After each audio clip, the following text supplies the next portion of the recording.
est 13 h, bonjour à tous, bienvenue sur Al24 News. Tout de suite, les titres de ce jeudi 30 décembre.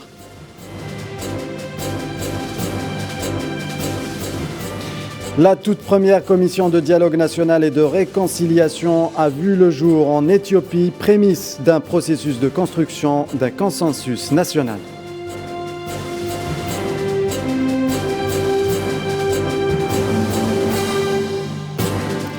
Au Mali, les conclusions des assises nationales de la refondation présentées ce jeudi seront rendues publiques au terme de près d'un mois de concertation dans tout le pays.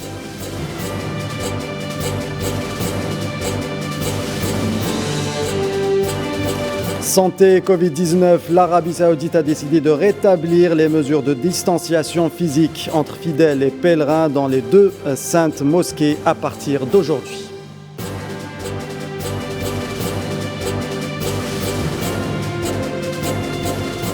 Et sur fond de crise ukrainienne et les récentes tensions entre l'Occident et Moscou, les deux présidents Joe Biden et Vladimir Poutine s'entretiennent aujourd'hui par téléphone.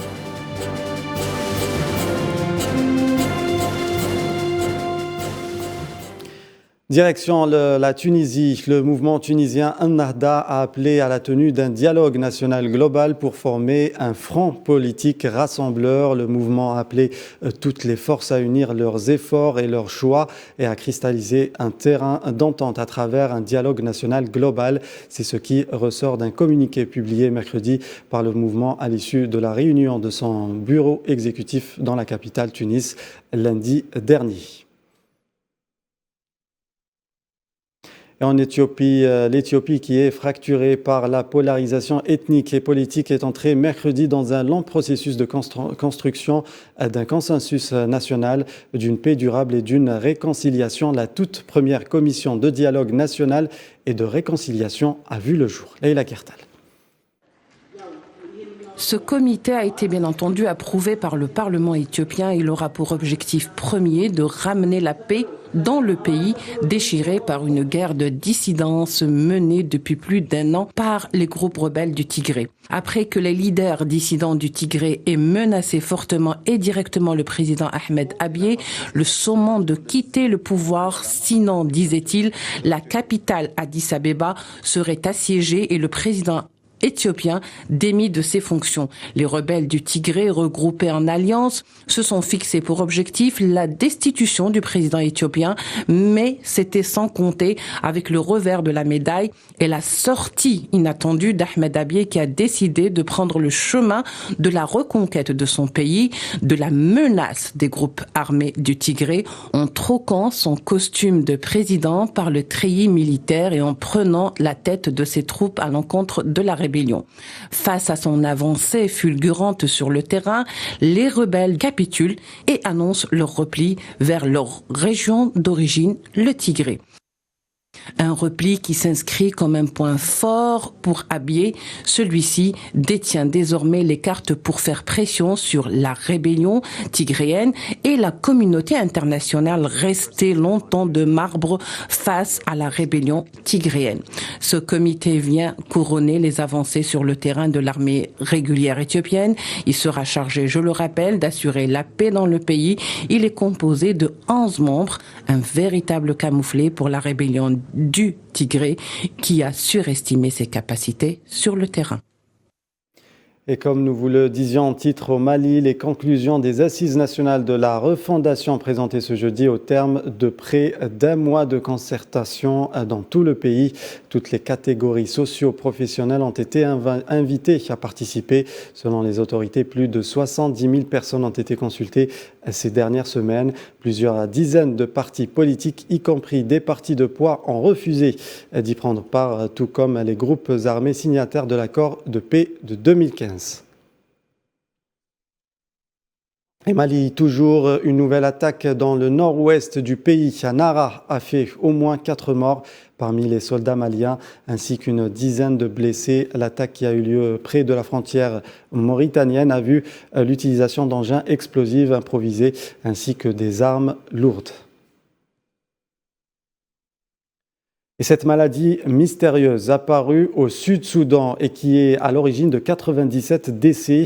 Les victimes sont toutes originaires de Fangak, dans l'état de Jonglei, situé dans le nord du pays.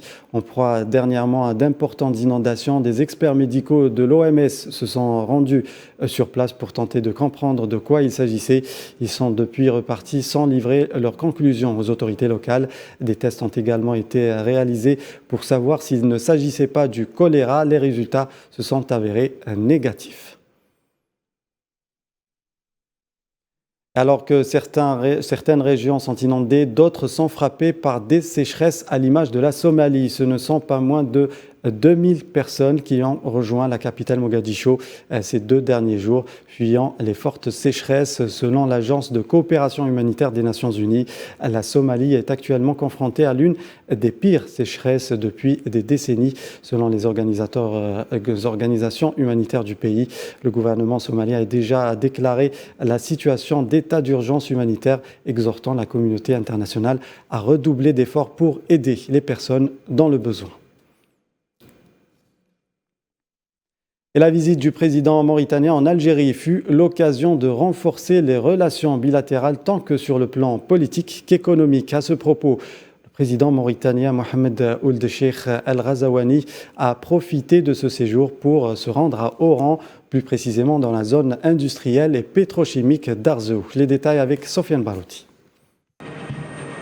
La visite d'État du président mauritanien en Algérie se clôture avec des annonces importantes. La visite du complexe industriel d'Arzew a permis à l'hôte de l'Algérie de voir les capacités structurelles dont dispose le pays, notamment concernant l'industrie énergétique au cœur des préoccupations du moment dans la région méditerranéenne et euro-africaine. Cette visite d'État a permis l'avancée sur plusieurs chantiers stratégiques communs. L'un des plus importants est probablement la concrétisation du projet de l'axe routier reliant Tindouf en Algérie à Zouérat, grande ville portuaire mauritanienne. Cet axe est névralgique dans la perspective souhaitée par les deux parties, après le lancement de la commission frontalière bilatérale et la signature de plusieurs accords commerciaux entre Alger et Nouakchott. Le projet se concrétise enfin. Il s'agit d'une route de 775 km qui sera construite entièrement par 10 entreprises algériennes, dont Cosider TP, la SNTP ou encore le TTR Ouergla. L'étude sera réalisée par le bureau d'expertise algérien SAIPI, qui sera associé au laboratoire de travaux publics LTPC, ainsi qu'au laboratoire de l'habitat et de la construction algérien. Les relais de l'axe routier seront également confiés à l'opérateur Naftal. La route, qui va traverser une bonne partie du territoire mauritanien, sera exploitée sous forme de concession de 10 ans par l'Algérie. Le contrat prendra effet dès la fin des travaux. Cet axe routier, qui constitue un rêve depuis l'indépendance, est une nécessité vitale pour les habitants des zones qui seront traversées par la route. Celle-ci permettra une meilleure circulation des marchandises et des personnes.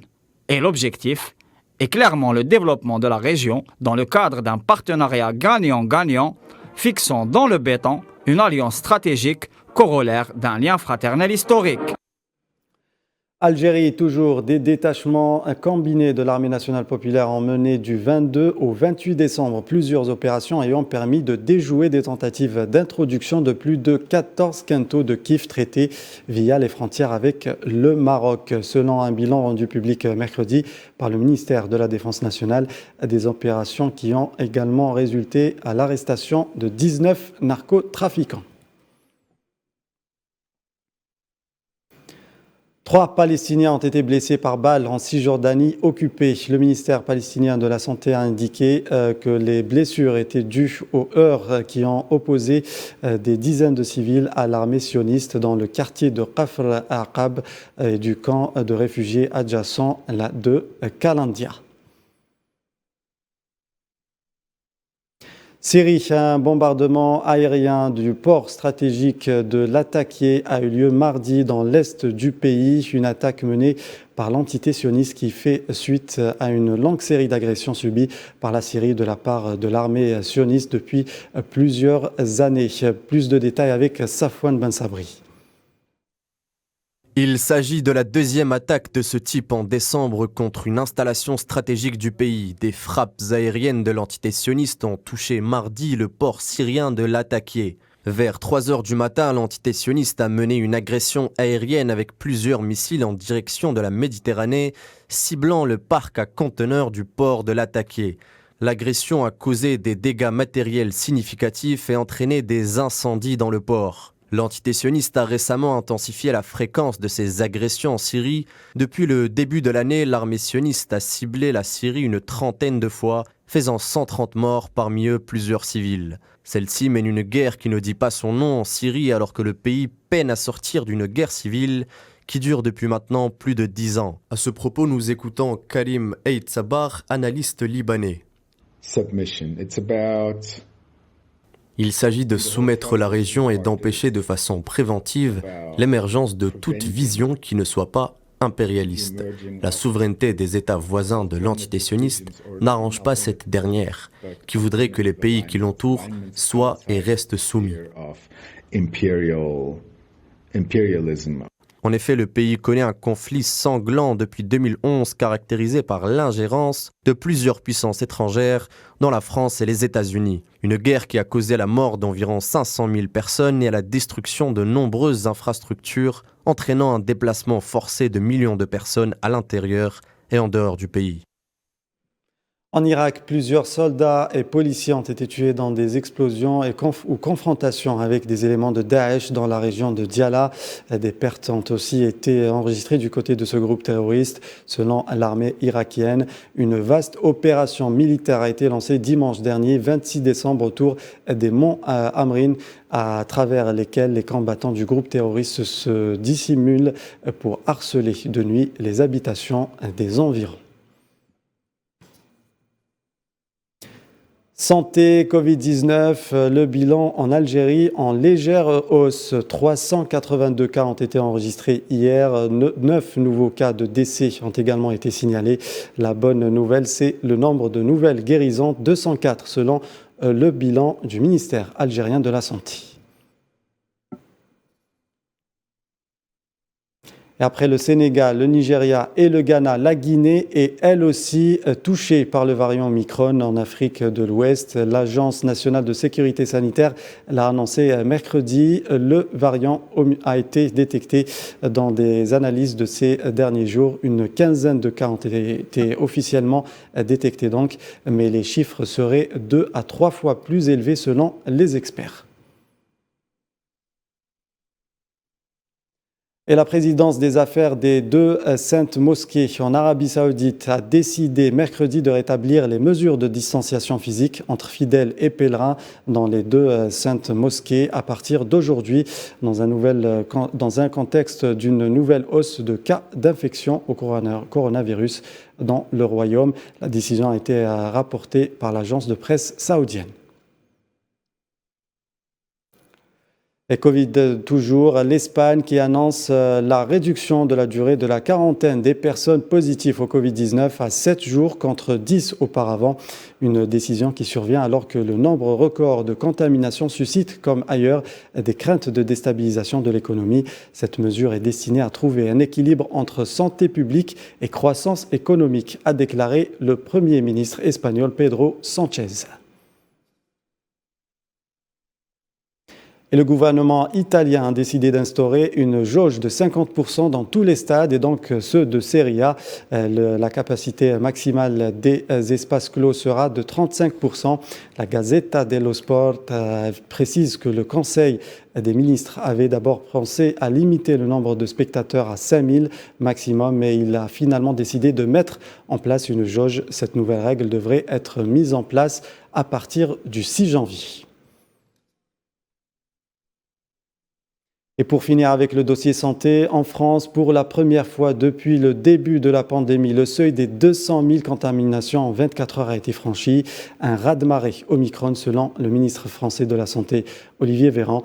Et pour faire face à cette hausse de contamination, des mesures drastiques ont été prises. Les détails avec Naïla Ethamoud. Des chiffres alarmants. Plus de 200 000 contaminations en 24 heures. Un seuil insupportable dans l'Hexagone. Olivier Véran, le ministre français de la Santé, le qualifie de raz-de-marée Omicron. Ce sont des chiffres qui donnent le vertige. Il y a 208 000 Français qui ont été diagnostiqués positifs au Covid au cours des 24 dernières heures. J'ai fait un rapide calcul avant de vous rejoindre. Ça veut dire que 24 heures sur 24, jour et nuit, toutes les secondes dans notre pays, plus de 2 Français sont diagnostiqués positifs au coronavirus. Face à cette explosion de contamination, le retour du masque devient désormais obligatoire à Paris. Cette obligation s'applique aux personnes âgées de plus de 11 ans, à l'exception des personnes circulant à l'intérieur des véhicules, aux usagers des 2 roues ou des personnes pratiquant une activité sportive à l'extérieur. Pour les contrevenants, ils pourront se voir affliger une amende qui peut atteindre les 135 €. Le temps durcit. Les entreprises récalcitrantes au télétravail pourront se voir infliger une amende allant de 1 000 € par salarié jusqu'à 50 000 € en cas d'entorse à cette nouvelle directive ministérielle. Le gouvernement accélère donc son calendrier face à ce nouveau record de contamination. 2 semaines après l'annonce du gouvernement de voir transformer le pass sanitaire en pass vaccinal. Ce projet de loi est arrivé hier en commission à l'Assemblée nationale. Le texte sera ensuite discuté à l'Assemblée et au Sénat pour une entrée en vigueur le 15 janvier prochain. Les discothèques fermées le 10 décembre garderont porte close 3 semaines de plus en mois de janvier. De quoi déplaire aux fêtards. Et sur fond de crise ukrainienne et les récentes tensions entre l'Occident et Moscou, les 2 présidents Joe Biden et Vladimir Poutine s'entretiennent aujourd'hui par téléphone. L'annonce faite par la Maison-Blanche est la 2e en un mois, à quelques jours avant la rencontre du 10 janvier prochain à Genève. Les détails avec Amine Toutah. Une proposition américaine pour résoudre la crise ukrainienne. C'est ce qui est du moins prévu lors d'un entretien téléphonique entre Joe Biden et son homologue Vladimir Poutine pour ce jeudi 30 décembre. Selon la Maison-Blanche, Joe Biden va proposer à Vladimir Poutine une voie diplomatique concernant ce dossier, et dont Washington demeure inquiète quant à la présence des troupes russes près de la frontière avec l'Ukraine. Ces pourparlers, confirmés par le Kremlin, survient à quelques jours de la programmation d'une rencontre entre les 2 parties prévue le 10 janvier prochain à Genève. Un rendez-vous qui doit être suivi 2 jours plus tard d'une rencontre entre la Russie et l'Organisation pour la sécurité et la coopération en Europe, un organisme dont fait partie les États-Unis. Avant cette proposition, la Russie avait pris la décision de retirer plus de 10 000 de ses soldats positionnés près de l'Ukraine pour des exercices militaires, ce qui a ravivé les tensions entre Moscou et les Occidentaux, notamment l'Alliance Atlantique OTAN. Le Kremlin avait reproché son élargissement à l'est du continent, tout en exigeant des garanties de sécurité. Et cette nouvelle au Kazakhstan qui a complètement aboli la peine de mort. Le président du Kazakhstan, Kassym-Jomart Tokayev, a signé mercredi un projet de loi abolissant complètement la peine de mort dans le pays. L'annonce est contenue dans un communiqué de la présidence. Direction les États-Unis, à présent, le pays sous le choc des suites du décès d'une adolescente de 14 ans tuée la semaine dernière par une balle perdue tirée par un policier alors qu'elle se trouvait dans une cabine d'essayage. Le département de police de Los Angeles a publié un ensemble de séquences de caméras de surveillance et de vidéos de caméras corporelles présentes sur les policiers, montrant les événements qui ont conduit à la mort de Valentina. La capitaine de police Stacy Spell a expliqué en être encore au premier stade de l'enquête. Et le bilan des inondations au nord-ouest du Brésil, dans la région de Bahia, est passé à 24 morts, selon l'agence locale de protection civile, qui a annoncé que le nombre de blessés est passé à 434. L'Indonésie a annoncé mercredi qu'elle laisserait finalement débarquer des dizaines de réfugiés Rohingyas en difficulté en mer après les protestations de la population locale et de la communauté internationale contre son projet de les repousser dans les eaux malaisiennes. Mardi, une embarcation en bois endommagée transportant essentiellement des femmes et des enfants s'était vue refuser le débarquement par la police indonésienne. 5 jours après son lancement de la base de Kourou en Guyane, le télescope spatial James Webb entame aujourd'hui une nouvelle étape cruciale, le déploiement de son bouclier thermique dans l'espace. La vitesse de croisière du télescope spatial James Webb est d'un peu plus de 1 km par seconde. Il a ainsi déjà parcouru environ un tiers de la distance qui le sépare de son orbite opérationnelle. Mohamed Amin Abarkan. Tout continue à bien se passer pour le télescope spatial James Webb qui a été lancé le 25 décembre par une fusée européenne Ariane 5. Alors qu'il vogue au-delà de l'orbite de la Lune en direction du point de Lagrange, L2, à 1,5 million de kilomètres de notre Terre, l'engin de plus de 6 tonnes a passé une nouvelle étape cruciale vers sa mise en service. Il a déployé les bras qui supporteront son bouclier thermique, une sorte de pare-soleil destiné à le protéger des rayonnements émis par notre étoile. L'opération est cruciale pour les astronomes. L'objectif du télescope spatial James Webb est en effet d'observer l'univers d'eau au soleil dans un froid qui frôle les moins 266 degrés Celsius, la température nécessaire à des observations de qualité dans l'infrarouge.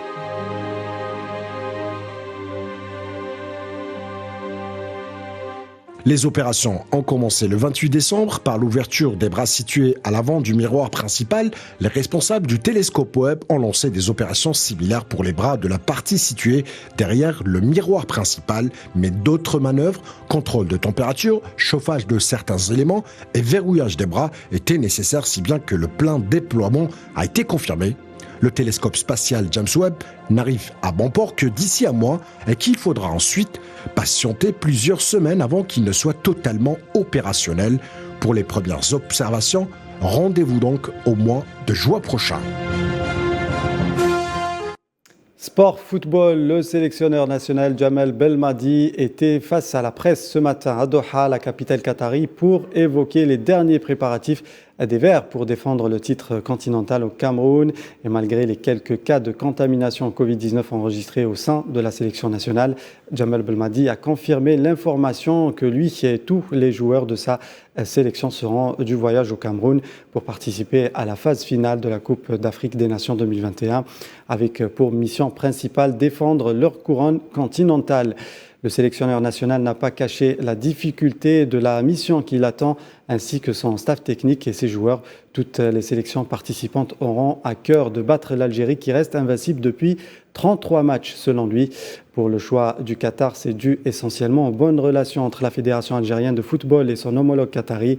La présence du centre Aspetar, spécialisé dans le traitement des blessures, a été l'un des facteurs les plus importants dans ce choix. Jamel Belmadi qui a laissé planer le doute sur la tenue du premier match amical face à la Gambie en raison de la pandémie du Covid-19. Et à quelques jours de la tenue de la plus importante des compétitions continentales, focus dans cette édition sur le Cameroun et les infrastructures prévues par le pays pour la CAN 2021. C'est un sujet signé Faisal Salah. Coupe d'Afrique du jamais vu. Le Cameroun est prêt d'accueillir la 33e édition. La terre des lions indomptables est colorée aux couleurs de l'Afrique. La terre est bénie et le ciel du Cameroun attend les stars. Peut-être que c'est la meilleure Coupe d'Afrique de tous les temps. Car du 9 janvier au 7 février, le ballon n'est pas d'or, mais il est africain. Il prend les traits de la Mama, la force d'Eto Samuel. Les rayons du soleil seront témoins de la vitesse de Mo Salah. Le public fêtera les contrôles de l'artiste Mahrez. Et la musique sera dédiée au but de Mané. 5 villes, 6 stades, dont 2 à la capitale camerounaise Yaoundé. Et Yaoundé, surnommée la ville aux 7 collines et aussi la capitale politique du pays. Plus de 4 millions d'habitants, elle est la ville la plus peuplée du pays, mais aussi une ville touristique pour ceux qui aiment la jungle, Meufo National Park est bien la bonne destination. Et ceux qui aiment le calme, le bois Sainte-Anastasie est l'endroit idéal. Les 2 stades de Yaoundé sont Le stade olympique accueillera 9 matchs dans l'ouverture et la finale, une capacité de 60 000 spectateurs.